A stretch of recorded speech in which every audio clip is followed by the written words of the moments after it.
Eh bien, vous en avez entendu plus que je ne pourrais garantir, répondit l'ancien. Je ne sais rien de joyaux. Monsieur Bilban ne regarde pas à l'argent, et il ne paraît pas en manquer. Mais je n'ai pas connaissance de creusement de galeries. J'ai vu Monsieur Bilban quand il était revenu, il y a à peu près 60 ans, alors que j'étais gosse. Et il n'y avait pas longtemps que j'étais en apprentissage chez le vieux Troglon, qui était un cousin de papa. Mais il m'a fait monter à cul-de-sac pour l'aider à empêcher les gens de se balader partout et de tout piétiner dans les jardins pendant la vente. Et au milieu de tout ça, voilà Monsieur Bilban qui monte la colline, avec un poney et des énormes sacs et 2 coffres. Je ne doute pas qu'il en était rempli pour la plus grande part de trésors qu'il avait ramassés à l'étranger, où il y a des montagnes d'or, qu'on dit. Mais il n'y avait pas de quoi remplir des galeries.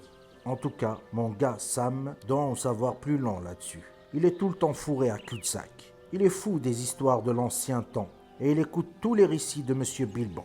Monsieur Bilban lui a appris ses lettres, sans malice, remarquez bien, et j'espère qu'il en sortira aucun mal.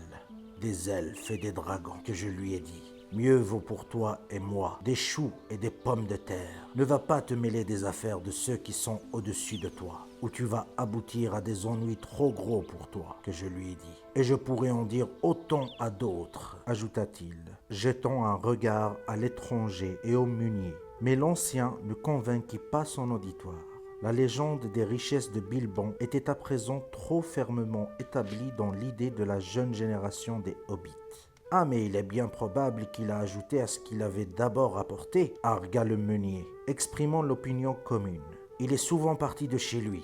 Et pensez à ces étrangers qui viennent le voir, des nains qui viennent la nuit, et ce vieux magicien errant, Gandalf et tout ça. Vous me direz ce que vous voudrez, l'ancien, mais cul-de-sac est un endroit bizarre, et ses habitants sont bizarres. Et vous pourrez me dire ce que vous voudrez sur ce à quoi vous ne connaissez pas davantage qu'à la navigation, monsieur Rouquin, répliqua l'ancien, détestant le meunier plus encore qu'à l'ordinaire.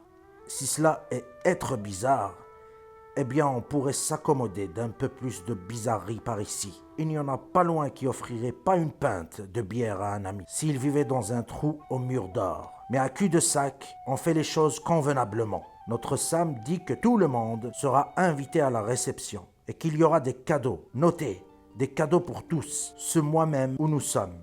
Ce mois même était celui de septembre et il était aussi beau qu'on pouvait le souhaiter. 1 ou 2 jours après, une rumeur, sans doute lancée par ce Sam, si bien informé, se répandit comme quoi il y aurait un feu d'artifice. Qui plus est, un feu d'artifice tel qu'on n'en avait plus vu dans la comté depuis près d'un siècle, depuis la mort du vieux Touc en fait. Des jours passèrent et le jour approchait. Un soir, un chariot d'aspect inhabituel, transportant des paquets également d'aspect inhabituel, traversa Hobbitbourg et gravit la colline vers cul-de-sac.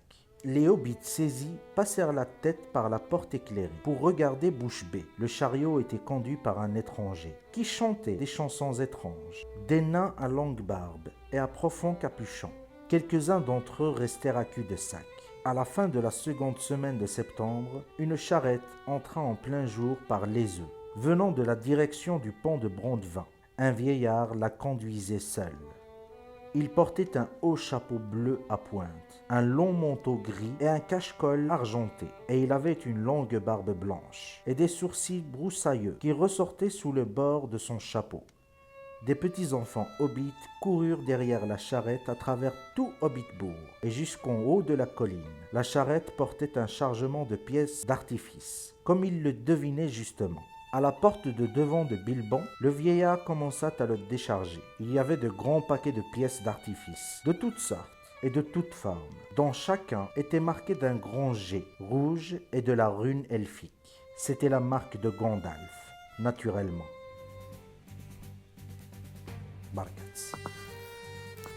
On se retrouve la prochaine fois, Inch'Allah. Portez-vous bien. Saïd.